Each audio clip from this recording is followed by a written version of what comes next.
Hi, Shishir here.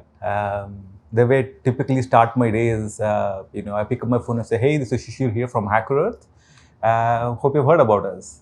And that's exactly the line I have for you guys.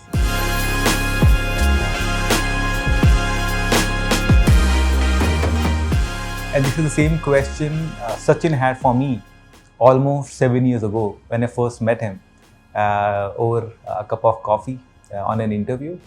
And I had heard of HackerEarth because of its cool name, HackerEarth.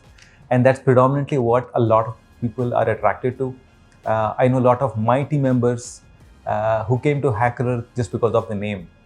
Now, the name obviously has a lot of impact beyond itself. For example, when I talk to a lot of my customers and my prospects, we always talk about why HackerEarth or what is HackerEarth. And the big dream that we have been chasing is, connecting all the hackers around the world, enabling all the hackers to get the best opportunities out there. And that's the name HackerEarth. And that's really what kind of, attracted me into this ecosystem, into this family of HackerEarth. Turning back and looking at, what the journey has been over the last 7 years for me. Obviously, it is 10 years. And I think there were a few people who were carrying this baton before me. To Sachin, Ankit, Sharat, that has led us to where we are. But purely about where we came from and where we are. I remember the interview table, the warmth that was there, the small cozy office that we were in, to where we are right now. It's almost 7 years here at HackerEarth. I almost feel like a dinosaur, to be honest. One of the oldest beings at HackerEarth. But the vibe that I have is still of the teenager who plays table tennis, with all the young blood, who still kind of participates in a fun Friday session, trying to find out the best Pictionary or the quiz, competing with the new gens out here, interacting with them on Instagram about posting about HackerEarth.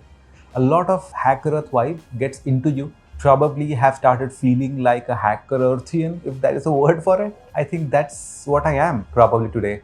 I am a HackerEarthian more because I've probably spent the maximum amount of time in any company, and that is HackerEarth. In fact, the third highest time I have spent with anybody else apart from my parents, my wife. Even my education is this place. Probably this is a home for me at this point in time. But making this home wasn't easy. I think we started all the way from our first small scale contract. I still remember when I joined in at HackerEarth, it was probably the 20th day, the third week, where I had my first closure of $300. Quite proud at that point in time. The most common average sale used to be around $6,000 to $9,000. 4 months fast forward, I hit my first enterprise contract of almost $15,000. Probably the biggest at that point in time for me. Very, very excited. I felt I was out there to chase the world. But very soon things started slowing down. I was probably plateauing myself at $15,000 to $25,000. Until one day, it was myself and Sachin. We went to a partner sales kickoff. And there we saw our partners talking about $1 million contract. And that really got me wondering what would it take for us to crack our $1 million contract.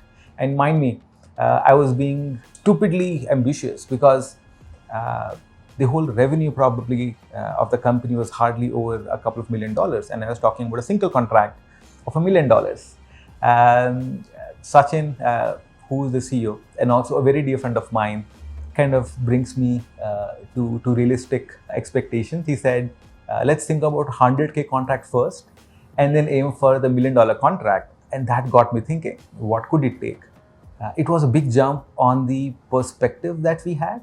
The entire sales team used to just think about, hitting our quarterly quotas of, just trying to meet the numbers. Nobody really thought we could do one contract, which is worth 100K. It is a very different perspective. It's almost like we were taking baby steps and somebody asking us to take a high jump or a long jump kind of a scenario. But the icing on the cake was when we came back from the trip, Sachin actually put up, a rough note on a piece of paper and put it outside his door in his cabin, which says, the first one to hit 100K takes a special reward or a prize from me. That was it. All of us were in our shoes. Once in every 4 contracts where we could smell a potential opportunity, we really started creating value for the 100K. So the problem really was not about selling 100K, was really thinking 100K. It was about thinking a value of 100K that a customer can derive out of it. And that's exactly what changed our thought process. We were thinking small, not just in terms of revenue, even in terms of value that a customer can derive out of us. And that's exactly that this process changed. We started thinking about ensuring that our customers derive success, value, ROI out of what we give them. And that was a moment. I think it probably came to us after 6 odd months. It was one of my worst quarters. It was an OND. Nothing really went our way, but things changed the quarter after, the JFM quarter, where all these dreams of ours started fulfilling. We had our first 100K contract, I still remember, and it was exceptional. It was one of the most memorable moments of mine at HackerEarth. I almost felt like the Will Smith, the in pursuit of happiness feeling, where you go down, look at the sky and feel, and then we've achieved something for ourselves. That was an achievement for myself, not for anybody else. Time started rolling. There's another, event we went for. I think the SaaSter event, and very interestingly, in that event, people were talking about success and how things were growing. While I still had my $1 million dream, one single contract worth $1 million, I kind of talk about it to every newcomer at HackerEarth. But on that SaaSter event, what really changed was not creating single opportunities, not creating single deals worth $1 million, but creating a business which is repeatable, which is sustainable, a business where we can build careers, business where customers can derive lifetime value of a product. And that is not about a single spike. That's about a J curve which kind of keeps growing on and kind of and started skyrocketing after a point. And the expectations for that was growing at a rate of 2x and 3x. Now that's again a thought which I knew we wanted to achieve, not really embedded into a sales culture, but that really changed. That event that really changed us. From that point onwards, we started thinking about how do we get revenue which is repeatable. How do we get a revenue which has repeat value, not just for us, even for our customers. They should love us not just for what we are, but for the value we provide. I think that has really led to a lot of things inside HackerEarth, all the way from the way we think. Then because we think that way, we kind of pass on the same expectations to our team members, to our connected teams, that is marketing, CSM, engineering, product. And eventually we're all working towards that value ecosystem where we talk about number one, keeping our customers happy, ensuring that we are really working towards a goal which is all about value driven, and that value kind of cuts across different kind of values. It could be an ROI value, it could be a happiness value, it could be satisfaction for internal employees and external stakeholders. And that's where we are.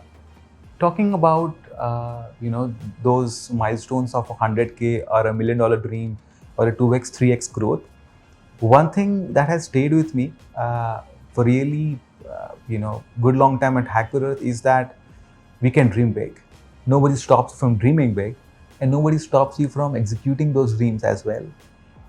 Never did my CEO ever come to me and say, hey, I think you have too large a dream to go and accomplish. Never did my staff team come and tell me that, hey, I think we are kind of trying to grab the sky by our hands, which is not something realistic at this point in time. Let's slow down. Never did my team actually come and tell me that why 2x, why 3x. Every time we put out that number on the table, there's unanimous agreement that wow, that's a horizon that we should go after. That's a number that we should put on our sleeves. We should put on the presentation. I think dreaming big is probably one of the innate DNAs of HackerEarth, and giving you the wings to go after those dreams, chase those dreams, is probably the best feeling I've experienced at HackerEarth. So yeah, thank you, HackerEarth. This one is for you. Thank you for giving us those wings, those dreams, giving us the bandwidth, to achieve what we want to achieve. Too many moments that I can go back, think about, the ones that bring smile to my face, the ones that bring tears to my eye. When I say tears to my eye, I think we are almost at a stage where we are like the ship of Theseus, where the culture is intact, but a lot of our friends, family members have kind of come and gone. And a lot of those who left us really hurt me. I'm being honest. I still remember the first time when one of my colleagues left us. It was almost like heartbreak. I never really expected that colleague of mine to leave, because we had everything going. We had the momentum, we had the pace, we had things coming our way. But there was something else for those people, and they left out, and really breaks my heart. We at HackerEarth have this culture of writing goodbye emails, and trust me, that goodbye email had nothing good about it. I was actually, using curse words all over the email, and trying my best to hold on to that friend of mine as long as I could. We're still great friends. We still connect with each other on social media to learn how the industry is doing, how we're growing, how they are growing. And it's a nice feeling to have that HackerEarth in today's date is not just our 200 member team. It is probably a 1,000 member team, which is even outside HackerEarth. And this one is to all of you who has helped us reach this stage, who have helped us make HackerEarth what we are. So thank you so much, HackerEarth, inside HackerEarth and also outside HackerEarth, to our customers, to our ex-employees, to the community. We couldn't have been where we are if it was not for you. Thank you so much for helping us where we are, and have a great day ahead. Bye-bye.